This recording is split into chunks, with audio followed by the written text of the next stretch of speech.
හඳුනන්නේ විපක්ෂයට හරි නායකයෙක් නැහැ. ඒකින්ද මොකද වෙලා තියෙන්නේ විපක්ෂයට? ඉතින් ඇත්තනේ සාමාන්‍යයෙන් අපි සාමාන්‍ය මැකියාවලිගේ කියමනක් තියෙනනේ. විපක්ෂය වනාහි ජනතාවගේ මුරබල්ලාය. විපක්ෂය වනාහි විපක්ෂය එක වෙලාවකට සිංහෙක් වගේ එඩිතර වෙන්නත් ඕනේ. නරියෙක් වගේ කපටි වෙන්නත් ඕනේ. ඒ වගේම ජනතාවගේ මුරබල්ලා වෙන්නේ විපක්ෂය. ඒ කියන්නේ ජනතාවට යම්කිසි විපත්තියක් කරදරයක් වෙන හැම වෙලාවකදීම ඡායාවක් වැටෙනවාද හැම වෙලාවකදී මේ වෙනුවෙන් හඬ නගලා කෑ ගහලා කටයුතු කරන්න ඕනේ. ජනතාව දැනුවත් ජනතාව වෙනුවෙන් පෙනී සිටින්න ඕනේ. දැන් මේ විපක්ෂය අඩුම ගානේ විපක්ෂ නායකතුමා ඉන්නවද කියලාවත් නැහැ. දැන් විපක්ෂ නායකතුමා නෙමෙයි මේ විපක්ෂය හසුරවන්නේ තව එහෙම මෙන් ඉන්න මැති ඇමතිවරු. ඒ නිසා අනිත් එක රටට හරි විපක්ෂ නායකයෙක් ඉන්නවනම් මේ වගේ රට කඩා වැටෙන්නේ නැහැ නේ. ජනතාව වෙනුවෙන් අපිට කරුණු ඉදිරිපත් කරන උමනාවක් නැහැ නේ. නිසා විපක්ෂ නායක කෙනෙක් හරියට තෝරා ගන්නට ඕනේ. මං හිතන්නේ නැත්නම් මේ ආණ්ඩුව Tamanට උමනා විදියට අනවශ්‍ය දේවල් සිද්ධ කරගෙන Tamanට කටයුතු කරගෙන දැන් අපි දැක්කනේ. දැන් මේ රටේ නිර්ධන පන්තියේ ආඥාදායකත්වයේ කියලා ආපු ජනතා විමුක්ති පෙරමුණ. එතුමන්ලා එදා මේ බලයට පත් වෙනකොට වේදිකාවල නැගලා මොනවද කිව්වේ? අපි මේ රෝගේ රටවල් වල මැති ඇමතිවරු යන්නේ බයිසිකල් වල, බස් වල. අපි දැක්ක අර ගාල්ලේ ඉන්න മന്ത്രിතුමා කවුද? එතුමා මම දැක්ක මේ බස් එක මේ පොල්ලේ එල්ලලා යනවා මෙහෙම හිටගෙන. මෙහෙම තමයි മന്ത്രിවරු යන්න ඕනි කියලා. නලින් മന്ത്രിතුමා, නලින් හේවගේ മന്ത്രിතුමා.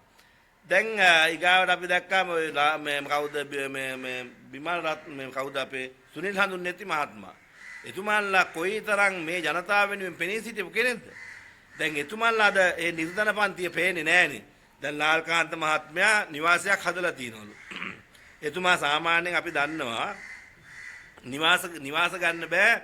කොළඹ අවට නිවාසයක් තියෙනවා නම් යම්කිසි മന്ത്രിවරයෙකුට මාදිවැලෙන් නිවාසයක් ගන්න බෑ. ඒක තමයි සාමාන්‍යයෙන් නීතිය. එතකොට මාදිවැලෙන් නිවාසයක් ගත්තා නම් ඒහු වැරදිකාරයෙක් බවට පත් වෙනවා. දැන් මම දැක්කා විජිත හේරත් මන්ත්‍රීතුමා කියනවා ලාල්කාන්ත ඇමතිවරයාට එදත් තිබුණලු ඒ කාලේ තිබුණලු මේ මොකද එතුමන්ලා මේ අඹවත්තක් කරවම විකුණලා ගත්ත සල්ලි වලින්ලු මේ කියන ගේ හදාගෙන තියෙන්නේ. ඒතකොට මේ ගේ විශාල වටිනාකමක් තියෙන අපිට ප්‍රශ්නයක් නැහැ. නමුත් ඕනම කෙනෙකුට Tamanට නිදහසේ නිවසක් හදාගන්න එක, ගෙයක් දොරක් හදාගෙන වාහනයක් තියාගෙන ජීවත් වීමේ අයිතිවාසිකම තියෙනවා.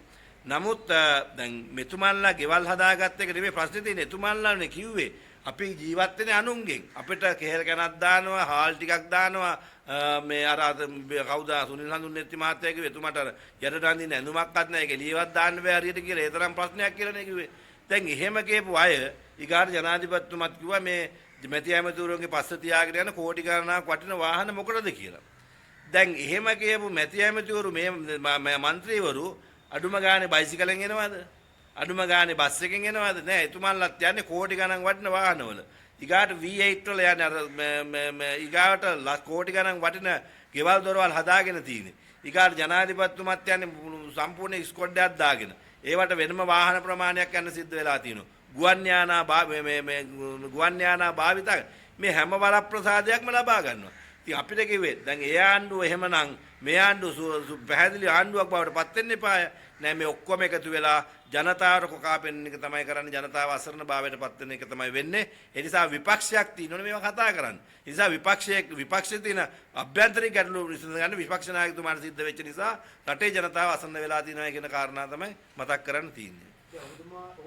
ඔබවහන්සේ කිව්වා දැන් ජනාධිපති ආරක්ෂාව දාන්න ලොකුවට දැන් මේ හොරුන්ගේ තර්ජනන හොරු අල්ලනකොට කරනකොට ජනාධිපතිතුමාට ආරක්ෂාවක් ඕනේ නේද? ඉතින් ජනාධිපතිතුමා ඒවා ඒ කාලේ හිතන්නේ නැහැ එහෙම එකක්. දැන් මේ ලෝක ත්‍රස්තවාදයක් එච්ච ගැටුම් ඇති කරගත්ත ත්‍රස්තවාදේ නිමාවටපත් කරපු මහින්ද රාජපක්ෂ මහත්මයාට මොනතරම් මේ තර්ජනයක් තියෙනවද? එතුමාගේත් ආරක්ෂාව අයින් කළානේ ගොඩක්. ඒ නිසා හොරු අල්ලුවේ නැහැනේ. දැන් හොරු අල්ලන එකයි ලෝක ත්‍රස්තවාදයකට මුහුණ දෙනවා කියන එක දෙකක්. හොරු අල්ලන එක ලංකාවේ අභ්‍යන්තරය තුල තියෙන එකක් නේ. පිටරට තිබුණත් ඒක එහෙම ප්‍රශ්නයක් නැහැනේ. නමුත් ත්‍රස්තවාදයක් පරාජය කරලා කියලා කිව්වහම හතුරු වගේක් නිර්මාණය වෙලා තින්නේ. ඒක ජාත්‍යන්තර වශයෙන් උත් ඉන්නවනේ. ඒ නිසා ජනාධිපතිතුමාට එතුමා කිව්වේ ජනාධිපතිවරයෙකුට ආරක්ෂාව දෙන්න ඕනේ. එතුමාලා කියලා එහෙම නෙමෙයිනේ. අන්න එතනයි තියෙන ප්‍රශ්නේ. කියලාව නම් ප්‍රශ්නයක් නැහැ. කියලා එන්නේ වෙන දෙයක්. අඩුම ගානේ කරන්නේ තවත් දෙයක් කියන කාරණා තමයි පැහැදිලි. නිසා ජනතාව නොමග යවලා තියෙනවා කියන කාරණාව පැහැදිලි. ගොඩාක් කරුණු කාරණා විස්තර ගන්න දෙයක් නෙමෙයි. බැලූ බැලම මම එකක් කිව්වේ බැලූ බැලමට අපිට පේනවා හොඳ ආකාරව මේ ආණ්ඩුව යන්නේ ධනපතිවාදයේ ඉහළම හිණිපැත්තට කියන කාරණාව පැහැදිලි. මොකද කාල්ටන් එක හදලා තින්නේ අවුරුදු ගණනාවක් දේශපාලන හිටපු නායකයෙක් නේ මහින්ද මහත්තයා. දැන් මේ අවුරුදු එකමාරට මේ තට්ටු තුනක නිවාසයක් හැදුවා කොහොම ආදායම් මාර්ගයද? සමහර අය කියනවා මේ ඩඩ්ලි සිරිසේන මහත්තයාට වැව් බෑ මර වැව් තාවුල්ල වැට ගන්න හදනකොට ඉතින් වැව් තාවුල්ලේ වැට ගැහුවේ නෑ. ඒ වැව් තාවුල්ලේ සල්ලිද මේ ගෙවල් හදලා තියෙන කියලා මම දැක්කා මේ අන්තර්ජාලය තුල විවිධ අය අදහස් ප්‍රකාශ කරලා තියෙනවා. අපිටත් ප්‍රශ්නයක් තියෙනවා එහෙම.